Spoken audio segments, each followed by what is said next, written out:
By virtue of the powers granted by the Privy Council, the Royal Conservatoire of Scotland is this day holding a congregation for the conferment of degrees.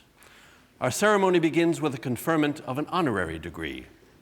The authority of degree awarding powers resides with the Academic Board of the Conservatoire, which may confer an honorary degree of doctor upon any person it considers has made a truly outstanding contribution to their profession and whose achievements richly deserve high distinction and recognition. I now invite Lord Valence of Tummel, Chairman of the Board of Governors, to introduce the sponsor for the honorary graduand. Principal Sharkey, I now invite Kerry Livingston, Head of Modern Ballet, to sponsor Sir Matthew Bourne for the degree of Doctor of Dance.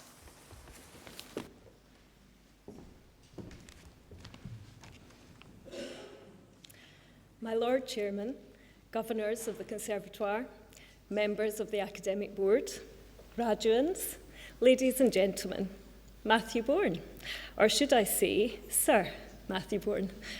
This seems like a very good place to start. We are indeed in esteemed company today at the Royal Conservatoire of Scotland. We're very fortunate here in Glasgow to work on a daily basis with artists from all areas who are both inspiring and challenging, who care deeply about the work they make and the people they make it with, and also about the future of their art form. Matthew Bourne is one of these people, and he's also a Sir. I mention this for a couple of reasons. Firstly, this is a relatively recent addition to the long list of awards and accolades which recognise the scope and quality of his work in dance. Secondly, and perhaps more significantly, this is not a regular occurrence in the dance world. In fact, when I was thinking about this, I realised that you join a very short list, which includes Sir Kenneth Macmillan, Sir Peter Wright, and Sir Frederick Ashton. All luminaries in the dance world, highly respected choreographers and directors, but firmly associated with our long-established ballet companies.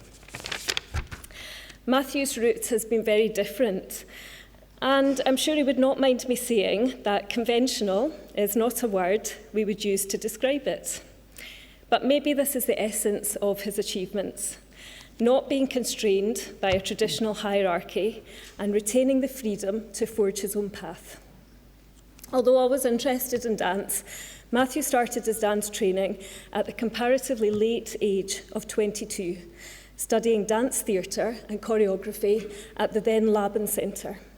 Upon graduation, he immediately demonstrated the drive which is now well associated with him by starting his own company, Adventures in Motion Pictures, where he both created and performed in many works. The list is too long for here, but includes Spitfire, his own versions of Nutcracker, Swan Lake and Cinderella, The Carman and Highland Fling. Some of you might have seen this in 2013 when it was performed by Scottish Ballet, which, incidentally, was the first time that one of Matthew's full-length works had been seen performed outside his own company. So, given that I'm standing here today on a very exciting day for the soon-to-be graduates, Sir Matthew, I hope you don't mind me using you as an example of good practice.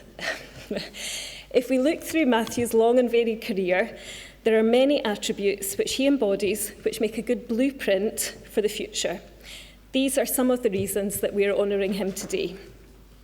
Firstly, he works hard and he's found his own voice. Right from the beginning of his career, Matthew was committed to finding his own unique way to contribute and has developed an instantly recognisable vocabulary of dance and performance, which he uses to communicate to audiences. He's diverse and open-minded. Matthew started as a dancer, then a choreographer and a director, and he's worked in pure dance, also musical theatre, where he's won an Olivier Award and 2 Tony Awards for Best Choreographer and Best Director for the musical Mary Poppins, amongst many other things. He's also worked in TV, in film and theatre, including with the National Theatre and the Royal Shakespeare Company. Thirdly, he collaborates. I know that as graduates of the Conservatoire, this is a skill which is already well developed, as the students here have had many opportunities to work across different disciplines through their time here. Matthew Bourne is a prime example of how collaboration can enhance work. Admittedly, a list of collaborators which includes Richard Eyre, Cameron McIntosh, Stephen Meyer and Nigel Hawthorne might take you a few years to achieve, but collaboration extends the boundaries of the art form and creates new opportunities which may not be immediately obvious to you within your own discipline. He gives back. Matthew's company, New Adventures, and his specially created Reborn are at the forefront of supporting and developing the wider dance industry. New Adventures has opened up an entirely new audience for dance, with his reimagining of the classics, challenging perceptions, and his characteristic strong use of narrative, encouraging audiences to take a fresh look at stories such as Carmen, Dorian Gray, and The Sleeping Beauty. His current project is a new version of The Red Shoes, which I'm sure will have the same impact on the audiences and dance world alike. Through Reborn, young talent is discovered, encouraged, nurtured, and developed. Finally, and maybe most importantly, Matthew's brave.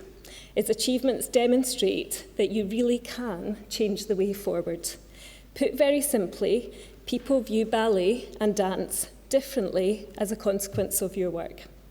I was lucky as a student, although it ages me, to be in the audience in 1995 for the premiere of Matthew's now famous Swan Lake. The power of this production changed the dance world. It challenged stereotypes, and it initially shocked some of the audience.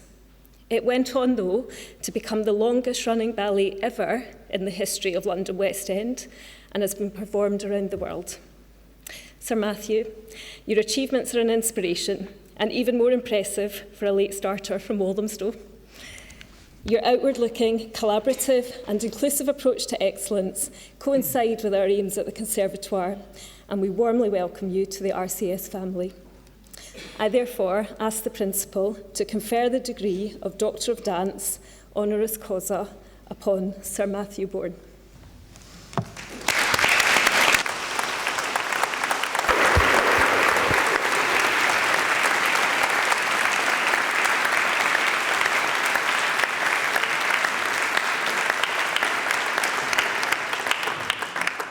Sir Matthew Bourne, by virtue of the powers granted by the Privy Council to the Royal Conservatoire of Scotland to confer honorary degree of the Conservatoire upon any person it may deem worthy of such distinction, and in the name of the Academic Board, I confer upon you the degree of Doctor of Dance honoris causa. Congratulations.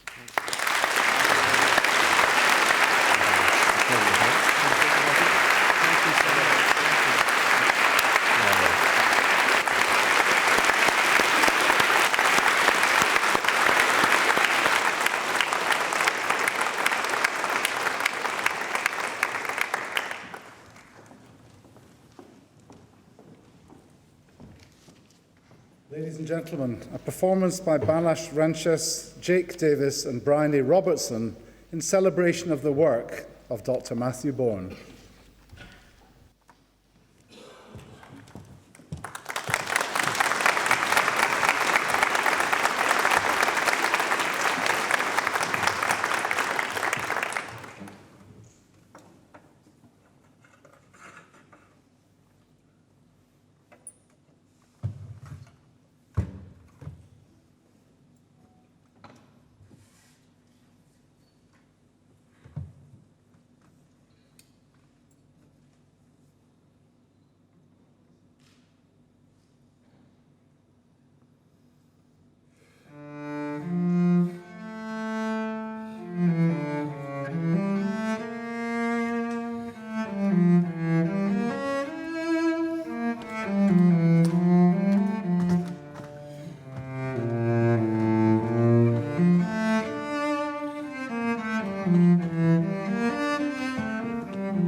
I now invite Sir Matthew Bourne to address our graduates. Sir Matthew.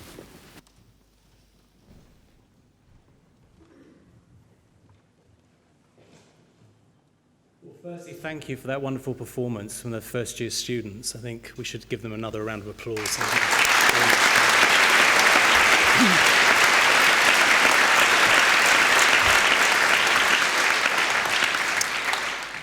My Lord Chairman, Governors of the Conservatoire, ladies and gentlemen, graduates, people often ask me if I was surprised by the success of my Swan Lake. And I always answer, how can I have been anything but surprised? This had never happened before. It seemed to come out of nowhere. A new version of this iconic and hallowed ballet classic, created by an upstart from London's East End, with no traditional classical ballet background. Surely this was not to be taken seriously. When it was announced, some dance writers and ballet fanatics were horrified at the thought of the carnage that lay ahead. Some took pains to point out to me that it was a great tragedy with a profound message, implying that I hardly had the credentials to tackle such a masterpiece of ballet history. Others nudged me and said that they couldn't wait for my Swan Lake. It's going to be such a scream, they said with a knowing wink. Word had got out that I was imagining the piece with male dancers as the swans, and people struggled to imagine what a dancing male swan might look like. So strong was the image of the female ballerina in tutu, point shoes, and a feathery headdress that many imagined the male dancers in the same costume, essentially in drag. It didn't seem to cross anybody's minds that there was such a thing as a male swan. There wouldn't be any swans if there weren't any male swans. Add to that the implications of that gender change on the familiar royal love story between Prince and Swan Maiden, and I suppose you had the makings of a potential theatrical, even royal scandal. Of course, no one needed to have worried, and most fears were unfounded. All that interested me was telling a great story to this incredible music. I wanted people to listen to this music again, to rediscover its power, the turmoil and violence even in Tchaikovsky's vision. Journalists still ask me if I'm surprised by my success. What they normally mean is they are surprised. True, my background in terms of the dance world is unique and unlikely. But even though I was 22 before I did my first dance class, was actually my audition for the Laban Centre. Who knows what I looked like then? I'd like to see a film of that if there was one. The passion for theatre had been there as long as I can remember. It just took me a long time to find out what my particular talent was and how to make it happen.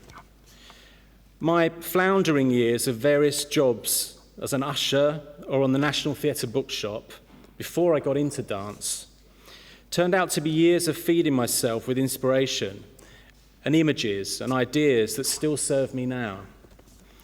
My career has not only been surprising to others, but to me, surprise after surprise, and all the better for it.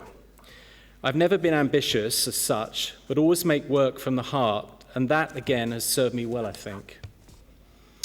Although today is a day for celebration, there may be some of you sitting here today confused and wondering what step to take next. I hope that you can take some inspiration from the story of a late starter like myself, who at your age would never have dared to even dream what lay ahead. Always follow your heart. Don't try and second guess what the latest trends will be. Have the courage to be true to yourself. Be daring. And maybe it will be you that is setting the trends rather than following them. I'm particularly delighted to be receiving this honour today from the Royal Conservatoire of Scotland, which is now recognised internationally as one of the finest centres of excellence in performing arts education. I cannot claim to have any Scottish family links, but as a regular visitor here with my company for nearly 25 years, I've developed a great love for this beautiful country, and I've enjoyed the loyalty and warmth of Scottish audiences. So inspired was I by my early tours here that I created a whole full-length work set in Glasgow in 1994. That work was Highland Fling, and I'm happy to say that is now in the repertory of Scotland's national dance company, Scottish Ballet. My links here were further strengthened in 2011 when we were invited by Creative Scotland to create our production of Lord of the Flies here, both with members of my company and a group of very talented local lads, several of whom have gone on into dance training. One of them, Connor Lee Bork, is now studying here and has just completed his second year of training. We made lots of friends here in Scotland with that project, and that original cast and those who helped to create it here should be proud that that project has gone on to change the lives of young men and boys around the UK and now internationally, with the next production happening in Melbourne, Australia next year, but it started here in Glasgow. I look forward to strengthening my links with Scotland even further in the coming years, through the Conservatoire, and in particular its Department of Dance, but also with Scottish audiences, with whom I have always had a special relationship. Ladies and gentlemen, thank you for inviting me here for this wonderful occasion, and congratulations to everyone who's graduating today. I'm deeply touched to be sharing your special day, and humbled and grateful to receive this honour. Thank you.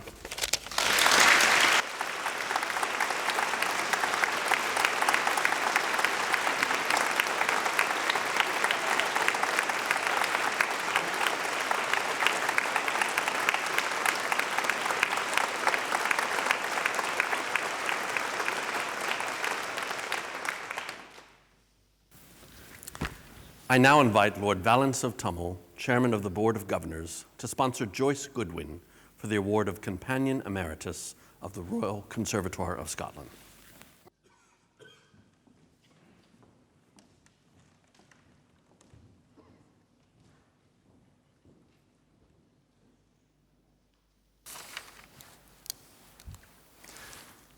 Ladies and gentlemen, the Conservatoire's Board of Governors created the Award of Companion Emeritus to acknowledge outstanding individuals, staff, governors or trustees who are nearing retirement or who have recently retired and who have made an outstanding contribution to the Conservatoire over a period of time.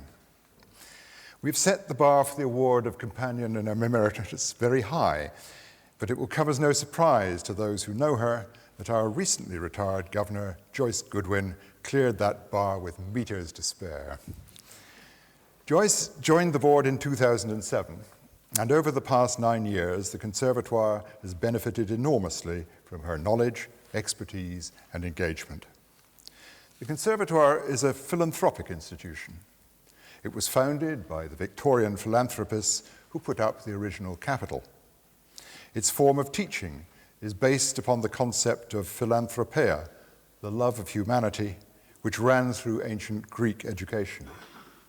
And our lay governors are philanthropists too, in the sense of giving freely of their time and expertise.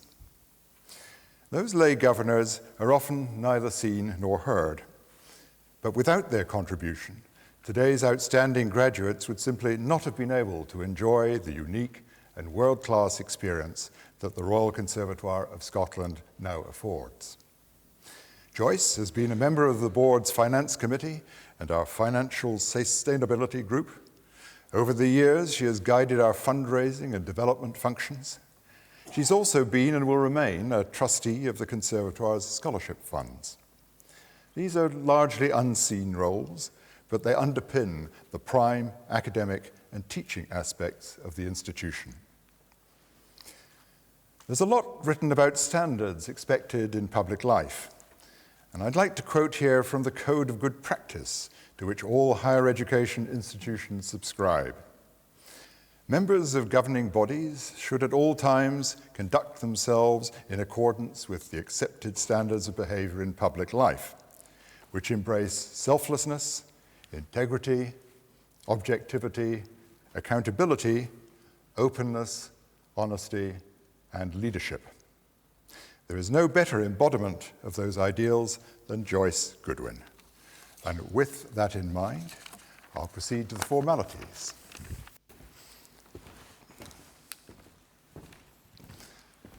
Joyce, on behalf of the Board of Governors, I confer upon you Fellowship and Companionship Emeritus of the Royal Conservatoire of Scotland. Congratulations.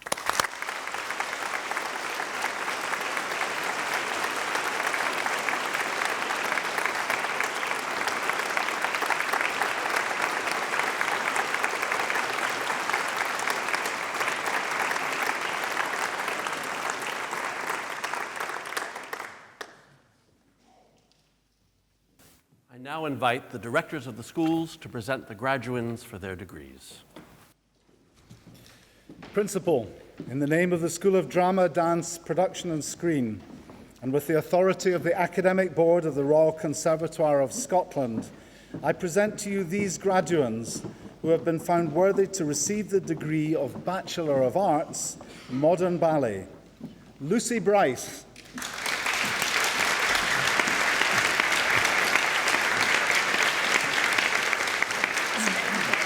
Anya Clark.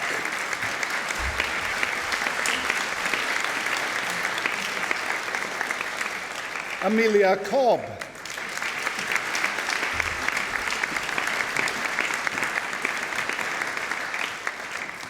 Jacob Connor.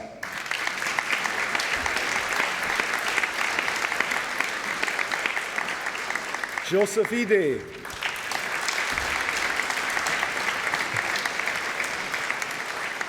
Rachel Humphreys.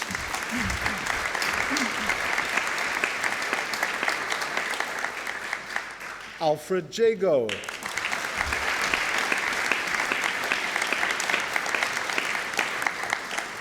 Beth Langdale.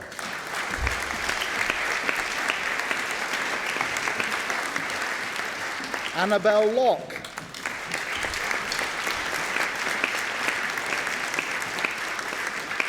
Sotirios Panagoulias.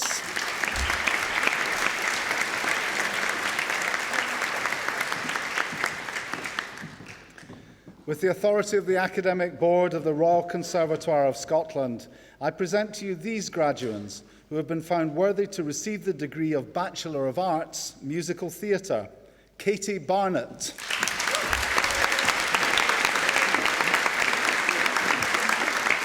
Emily Bradley.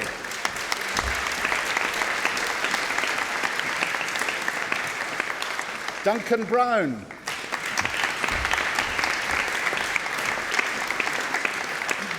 Julian Capolet. Kelsey Faulkner.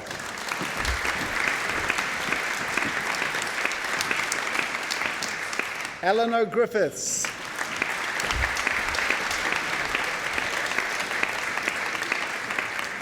Dmitry Gurpari.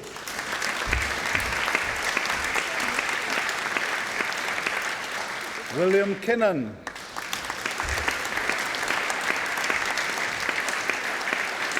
Christopher Marshall.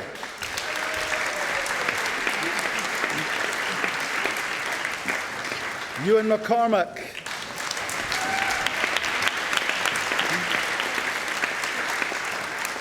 Megan Maguire.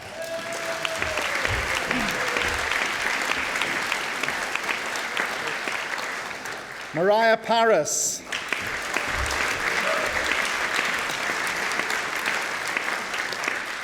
James Siggins.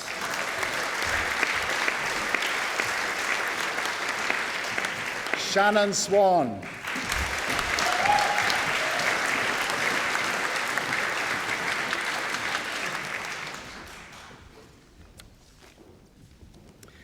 Principal, in the name of the School of Music and with the authority of the Academic Board of the Royal Conservatoire of Scotland, I present to you these graduands who have been found worthy to receive the degree of Master of Music.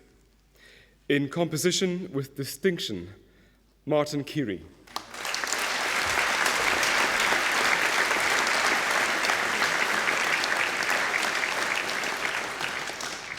In composition, Gregor Forbes.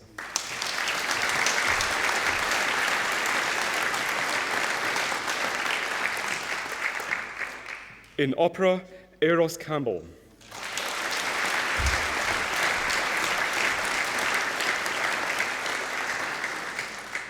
Penelope Cousland.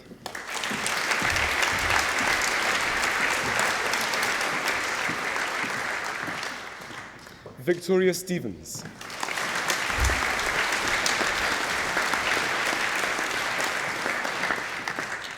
In performance with distinction, Julia Daramy Williams.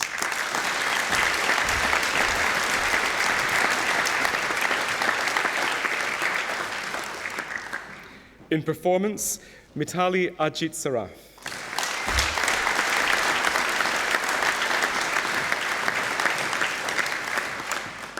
Petrika Chubanu.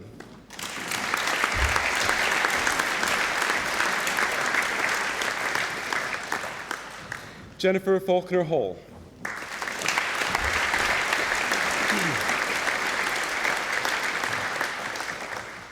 Lingwei Huang.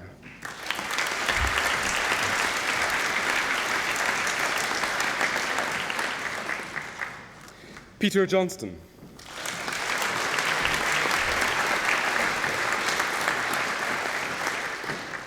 Adrienne Cantor.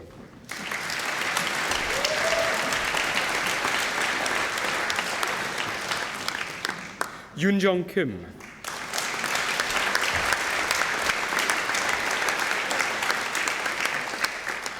Katrina Lee.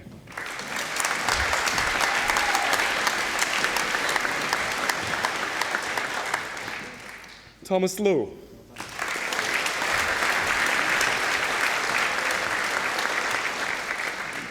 Robertas Lazinskis.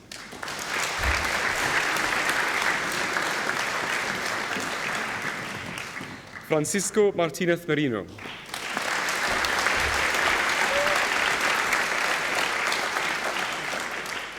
Alice MacArthur.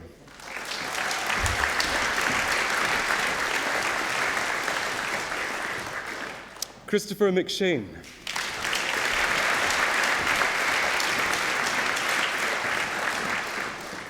Zoe Melcher.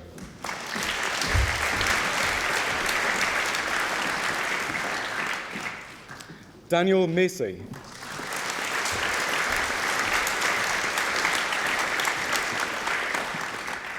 Ismael Sanchez Jimenez.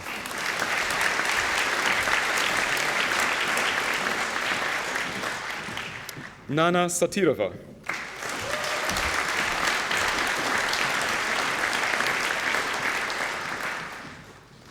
Svetlina Stoyanova.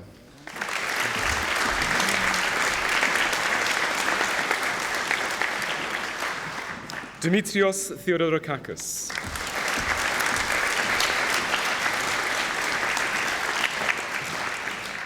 Tiffany Vong.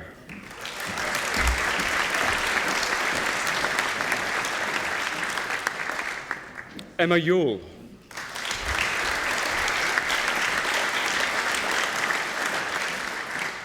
Xu Zhang.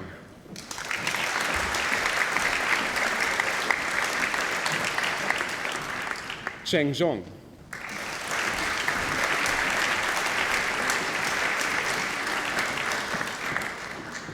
And in repetitorship, Maria Struchkova.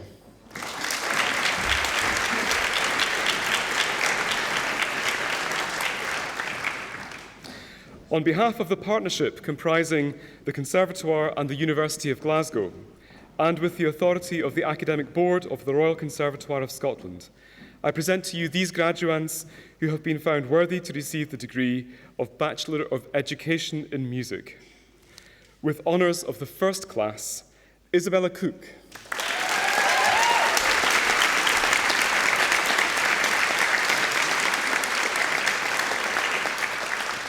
Naomi Dobson.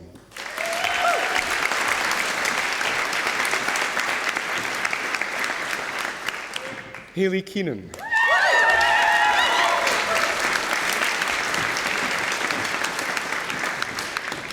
Ashley Lawson.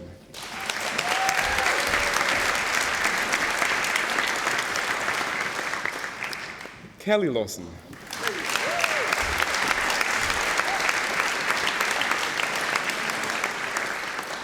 Stephen McEwen.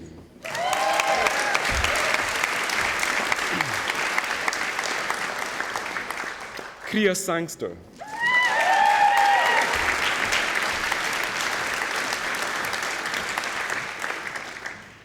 With honours of the second class, Naomi Allison.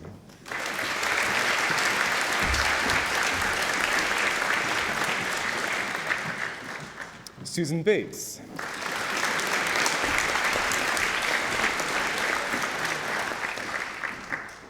Ellen Dryborough.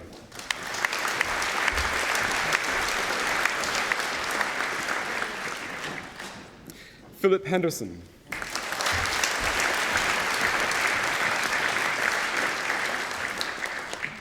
Gerard Hennon.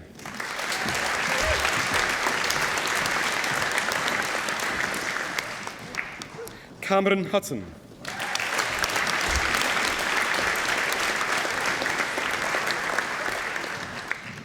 Robbie Leith.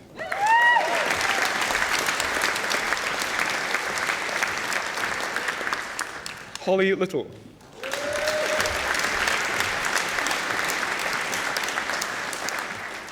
Sarah Lockhart.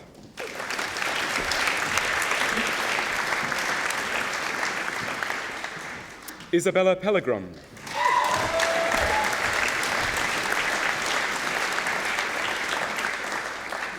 Hannah Steigel.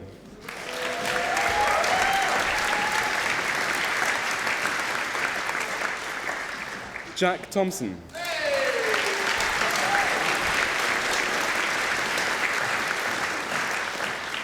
David Walker.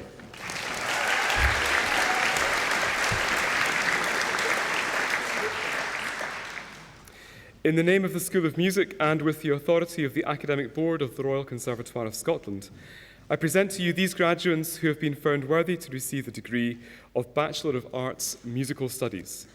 Charles Dunn.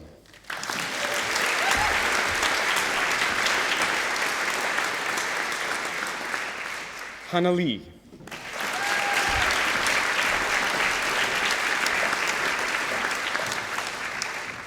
Caitlin Sinclair.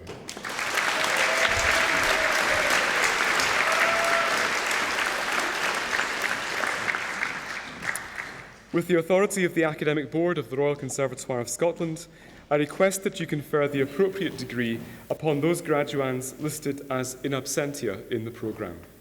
I confer these degrees in absentia.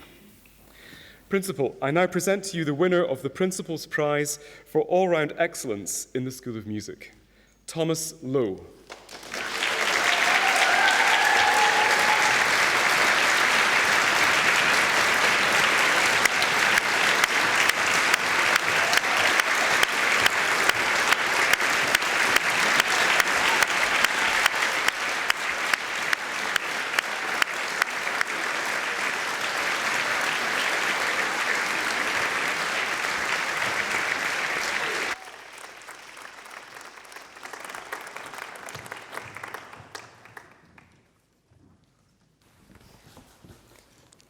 I now invite the Principal to confer the title of Professor.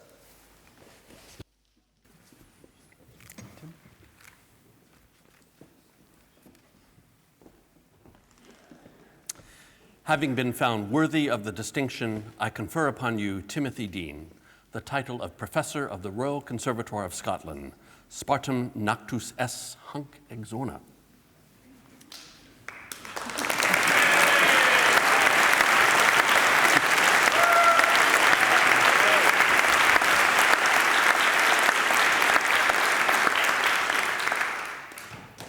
I, Timothy Dean, Professor of the Royal Conservatoire of Scotland, faithfully promise that I shall fulfil the duties and responsibilities entrusted to me here in the service of music to the best of my abilities. Thank you. Congratulations.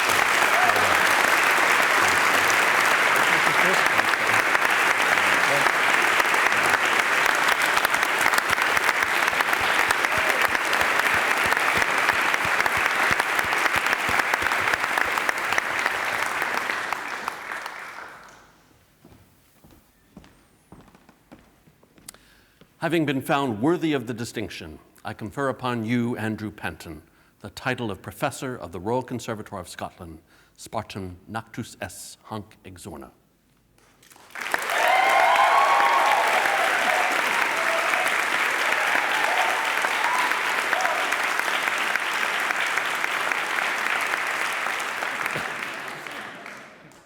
I, Andrew Panton, Professor of the Royal Conservatoire of Scotland, faithfully promise that I shall fulfil the duties and responsibilities entrusted to me here in the service of theatre to the best of my abilities.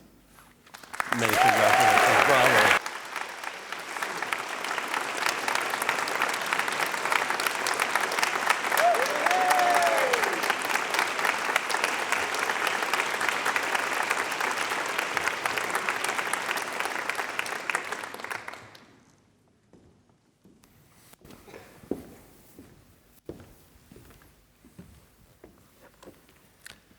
Lord Valence, honored guests, graduates, ladies and gentlemen, thank you all for joining us on this very special day.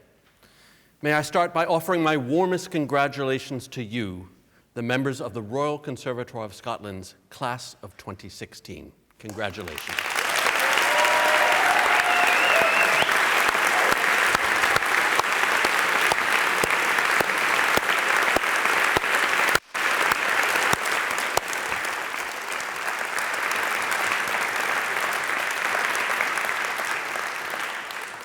Every one of you sitting up here with me should be incredibly proud of what you've achieved. I'd like to thank you all for what you've contributed to our community, both inside and outside of these walls, through what you've dreamed, created, and shared. We're also delighted today to be able to celebrate and honor our new professors and our supportive friends, the Companion Emeriti. It would be remiss of me not to add a very special word of congratulations to our newest honorary doctor. Sir Matthew, a few months ago you came and spoke to our modern ballet students and to our musical theater students. And it was a really inspirational talk about your work, about the art and the spaces in between. And I can, in my time here, see your influence on our dancers who are already beginning to create their own work, either from scratch or responding to what their teachers have been doing. So thank you for your time with us and for being an inspiration to us all. Now back to you, the class of 2016. You've shown yourselves to be great citizens of the Conservatoire of Glasgow and of Scotland.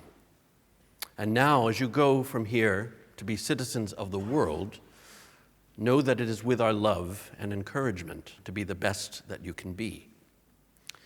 In thanking you and celebrating your achievements, there's a group of very special people that you and I also have to thank for the part they've played in supporting you.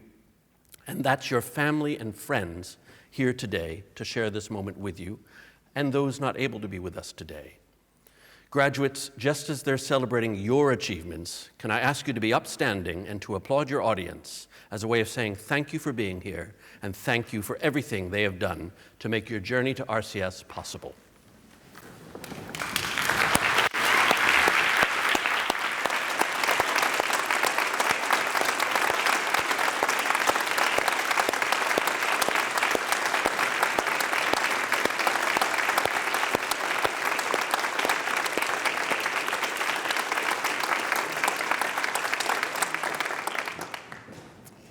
Thank you to our family and friends.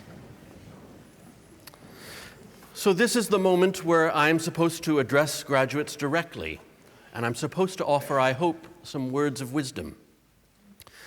Given recent events and given the great uncertainty which now seems to be a permanent but ever-shifting fixture in all of our lives, I don't mind saying to you that giving advice at times feels like a pretty tough and sometimes impossible task.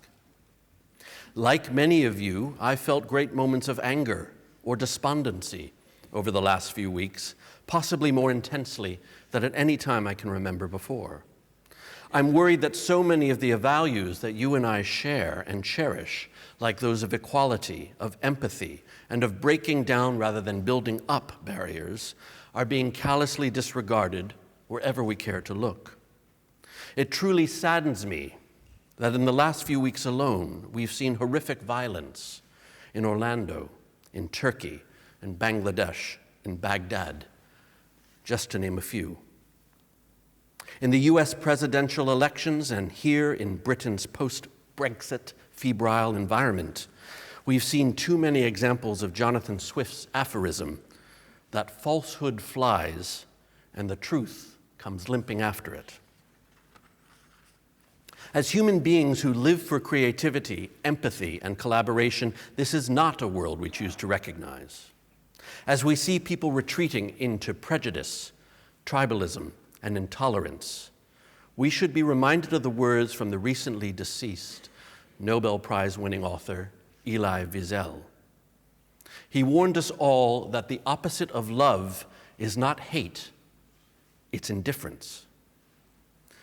So on behalf of the Royal Conservatoire of Scotland's community, I say to all of you that we are, and we remain, resolutely international and people-centric in both our community and our outlook. We exist to break down barriers and to find the places of meaningful connection between people, between places, and especially here, between art forms. Every person with the greatest potential to thrive here is welcome here, regardless of the color of their national flag or of their skin, regardless of their faith or their economic background, regardless of their gender or their sexuality. As Scotland's National Conservatoire, this has been our mission. It is our mission, and will continue to be our mission, regardless of those who say and do otherwise in this world. Ladies and gentlemen, the world is always welcome here at Renfrew Street, and we're all the better for that. So as the new graduates of the Royal Conservatoire of Scotland, you now go out into these uncertain times. I encourage you to use everything that this place and people you have encountered here in this city and in this nation has given you over the last few years. Use your art, for it is art that enables us to express love and all the ranges of emotions more deeply and effectively than simple written or spoken words, far more than ephemeral posts or text or Snapchats. As our populations grow, as different peoples formerly kept apart come together, art builds bridges. It explains actions and motivations, and it shares joy. At a time when too many people feel they have no voice and they're at the mercy of events or decisions beyond their control, at the point where they just might lose hope, we artists give them voice, and perhaps with a fair wind, we restore their hope. We articulate what people find too painful to say. We speak truth to power. We convene ideas, and we create communities when forces have set them asunder. We also capture joy, imprint memories, and reveal hidden truths. In short, the world needs us. It needs you, perhaps more now than ever. As the world reeled after the death of President Kennedy in 1963, the great Leonard Bernstein called on artists everywhere to respond by making art more intensely, more beautifully, and more devotedly than ever before. So I send you from here with that same mission across art forms and communities and across nations, wherever your life leads you next. Name the unnameable, communicate the unknowable, and help us all find a way to a better and kinder future. Thank you.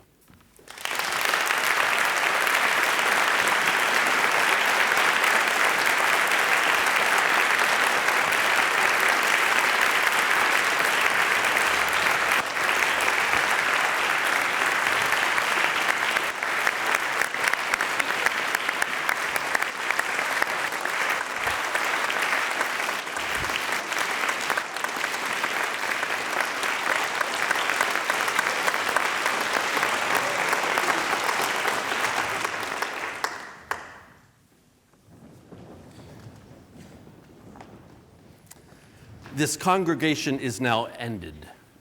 Please be upstanding for our graduates.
Thank you.